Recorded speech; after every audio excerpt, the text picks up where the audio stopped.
A década de 80 foi a era de ouro do cinema adulto nacional. Filmes com histórias, cenas engraçadas, atuações relativamente boas e cenas de sexo de qualidade, com um padrão mais realista e não tão circense quanto é hoje. Passavam nos cinemas e não era incomum esses cinemas serem frequentados por casais casados. Nessa época, surgiu o grande clássico Meu Marido, Meu Cavalo. Um filme que, pelo menos na minha geração, até quem não viu conhece o título.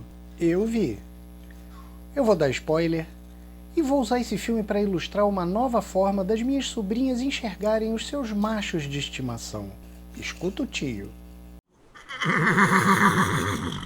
Bem-vindos, sobrinhas e sobrinhas, mais uma vez à casa do tio Ogro, numa cruzada pelo amor que leva tudo que é sério na sacanagem, mas leva sua sacanagem muito a sério. Vamos ao spoiler. O marido protagonista resolve satisfazer uma fantasia da sua esposa de transar com um cavalo. Faz toda uma ambientação, compra acessórios e finge ser um cavalo. A esposa curte tanto aquilo que durante o filme eles vão elaborando cada vez mais aquela experiência.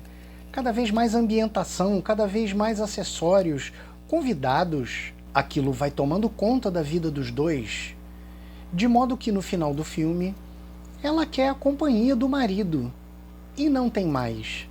O cara já se despersonalizou e só fica parado, olhando para o nada, enquanto mastiga um punhado de capim. Um prato cheio para psicólogos e terapeutas tratarem dos riscos de se transformar a vida sexual numa performance constante. Mas não é disso que vamos tratar aqui. Deixa logo o seu like, se inscreve no canal e fica com o tio até o fim, para entender por que a analogia com o cavalo é tão importante e perturbadoramente pertinente. Primeira lição: 1.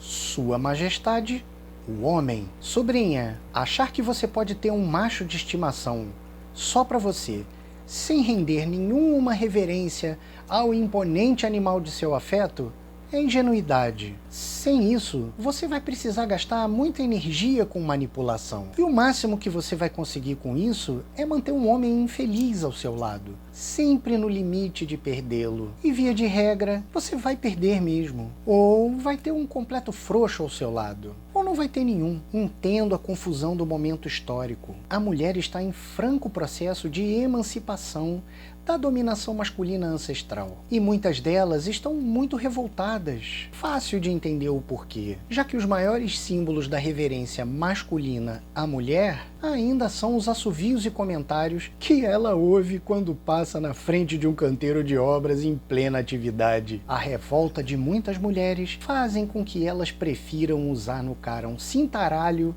do que render qualquer homenagem ou reverência à masculinidade dele. Porém, a beleza desse processo histórico de morte da masculinidade opressora aumenta muito as chances dessas mulheres acharem um cara que vá adorar que elas usem os cintaralhos neles, que encontrem o amor e sejam felizes. E, nesse momento, elas retornam ao ponto inicial, aonde elas têm que lidar com um homem, independente do que eles façam entre quatro paredes. É importante dizer que todo homem gosta de se enxergar como um leão macho alfa e ter o reconhecimento com pompa e circunstância por ele simplesmente ser homem. É uma carência emocional generalizada do homem.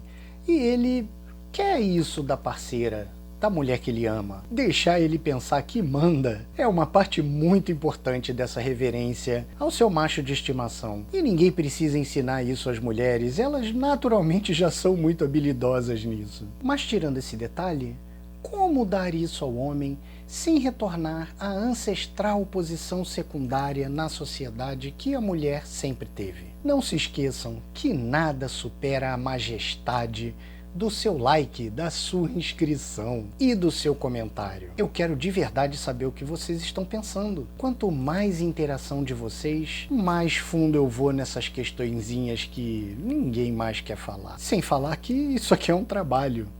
Tá, eu me divirto fazendo, mas a sua interação com o canal é grátis para você e é a minha remuneração. Segunda lição. 2. Suas Majestades, o leão e o cavalo. Um missionário evangélico andava pela savana africana, indo de uma tribo a outra. No meio do caminho, ele dá de cara com um leão. Enquanto o leão já vai assumindo a sua posição de ataque, o pobre missionário apela para Deus. Senhor, por favor, dê sentimentos cristãos a essa criatura. De repente, como que por mágica ou milagre, aparece uma luz vindo do céu. É a luz divina em cima do leão. O leão imediatamente para, se ajoelha, junta as patinhas. Senhor, obrigado por mais essa refeição. O leão não é chamado de rei à toa. Feroz, imponente, implacável e tão grande e forte que geralmente só a sua presença é suficiente para proteger a caça dos seus competidores mais diretos, a hiena, que geralmente estão sempre em maior número. Se sua simples presença não for suficiente, ele faz uma pequena matança para mostrar que aquilo não é só pose. Na presença de um leão, é impossível não se deixar afetar pela sua majestade. E, claro, se cagar de medo. O detalhe importante é que essa majestade não envolve nenhuma nobreza. É pura ferocidade e força bruta. Você pode até admirar a beleza, mas sente vontade de se jogar no chão chorando e implorando, como o missionário. A majestade do leão é inspirada pelo medo. E o leão em cativeiro inevitavelmente definha suas melhores qualidades. Um rico e feliz criador de cavalos, se antecipando ao cio da sua égua premiada, procura uma genética compatível para fazer o cruzamento. Tratativas feitas e data chegada, ele leva sua égua a uma fazenda, aonde o imponente garanhão que está à espera dela estava acompanhada da veterinária da fazenda. Uma mulher incrivelmente linda, roupa justa, botas, um pacote completo de sensualidade. Enquanto o serviço estava sendo feito em sua égua, ele, não conseguindo suportar a presença daquela lindíssima mulher perto dele, vira para ela e diz: olha,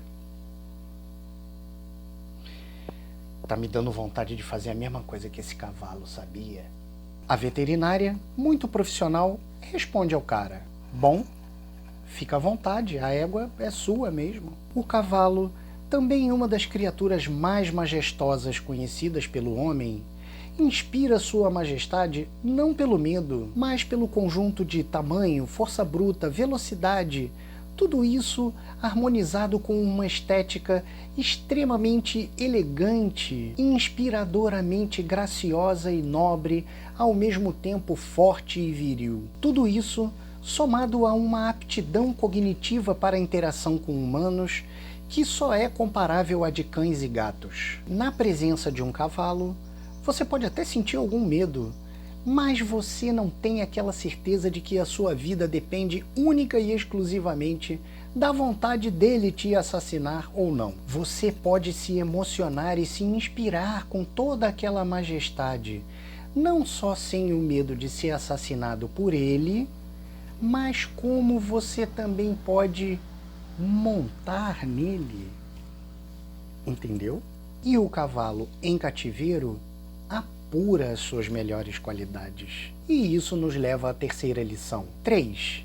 Seu aras de um cavalo só. As coincidências entre um feliz e bem casado homem e um cavalo de raça são grandes demais para serem ignoradas. Os dois não passam de propriedade de alguém, porém, se receberem amor, carinho, atenção, mimos, conforto, forem mantidos em forma, aprenderem a receber comandos simples e diretos, espaço para correr como se fossem livres e, lógico, tiverem uma boa fêmea no cio para cobrir com uma certa frequência, ou seja, tratados como reis, eles não só serão felizes, como serão também uma permanente fonte de renda para você e a melhor companhia que você iria querer para um passeio ao ar livre. Acho, na verdade, que as únicas diferenças estão na capacidade de dirigir automóveis, comunicação verbal e todas aquelas tarefinhas que você precisa de um polegar opositor para cumprir. E acho também que a grande dificuldade da mulher em fornecer esse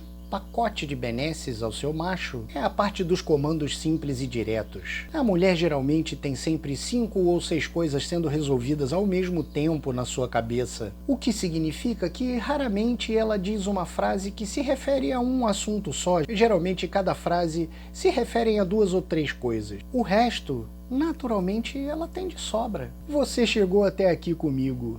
Então se inscreve no canal, dá o like, comenta o que você achou de tudo isso. Pode falar. E fiquem bem. Respeitem pessoas, animais, o planeta e até mesmo pessoas que se comportam como animais. E espero vocês na sua próxima visita na casa do tio. Até lá!